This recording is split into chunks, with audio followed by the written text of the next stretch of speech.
couple reasons. Initially, it was because my boss wanted me to be a part of it.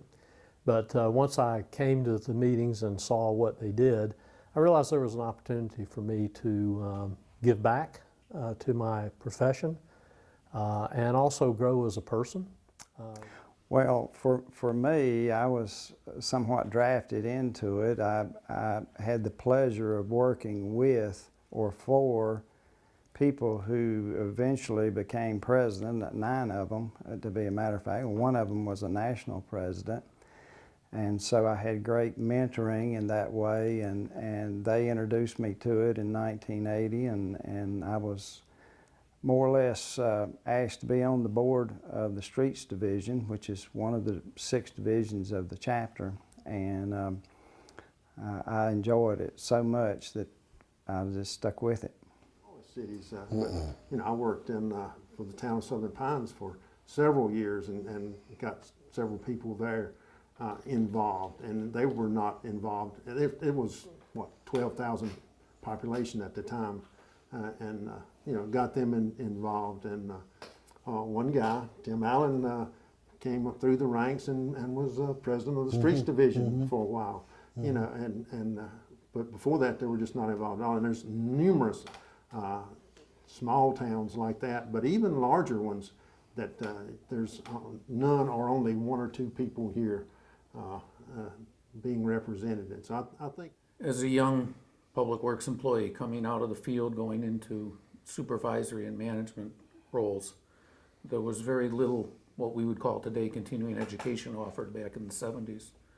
So in order to really learn what to do, my boss took me to an APWA meeting, and that opened up the entire spectrum of continuing education, lunch and learns, and other programs APWA did to help me learn how to better be a manager and a supervisor. I work at NC State University, and so we presented at that conference, and then Larry Johnson at the City of Charlotte invited me to attend the Streets Division meeting in 1983 or 84, and the rest is history. They were hosting a branch meeting in my city, and my public works director, I was very new with the department at the time, he said, I want you to come with me, I want you to come and attend.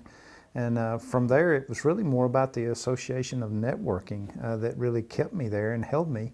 One gentleman just kind of took me under his wing, an older guy in the chapter, and started asking about me and calling me every once in a while. And then when I'd bump into him at meetings, we'd sit and talk. And he actually finally became one of the awards for our chapters named after him, the A.C. Locke Award. And so I was very proud to win that award after many years of service. I started with APWA in 2004 and did not start the normal way that most people starting at the chapter and doing that sort of stuff. Atlanta is where the national conference was that year. And so I drove down to Atlanta and met up with some of the guys from the local chapter, saw how awesome the Congress was there. Came back and shortly thereafter got a phone call asking if I wanted to help out with the local chapter. Stuff. So it was really a great organization to just be, some of my best friends are here. And some of them have gone on and retired, and but there's still a lot of friends here. And so it's meant a lot to me. Professionally, it helped, but it helped me because I could call any of these people and ask them about a problem that I had in my city. And sometimes I would come and didn't even realize I had a problem, and they would tell me about stuff they were doing that I was supposed to be doing.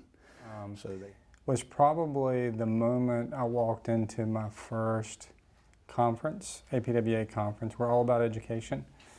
And I was extremely nervous. Obviously, I was 16 years younger in my career. And a good friend of mine had told me to get involved with APWA. And looking at the professional associations that were out there, APWA was the best fit. So that's why I joined APWA. Asked by some colleagues of mine when I went to Winston-Salem to get involved. And I said, do you think I should go? He said, well, yeah, the organization's always been very supportive. We have 3 or 4 past presidents that are Winston-Salem employees. The elder of which is one of my mentors and heroes, Pat Swan, who was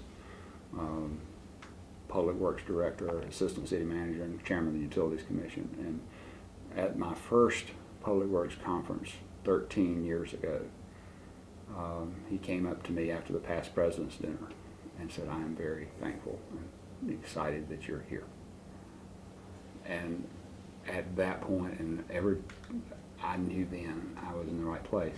Well, APWA has meant a lot to me during my life. It's helped me establish a third family on a three-legged stool with my real family, my church family, and my APWA family.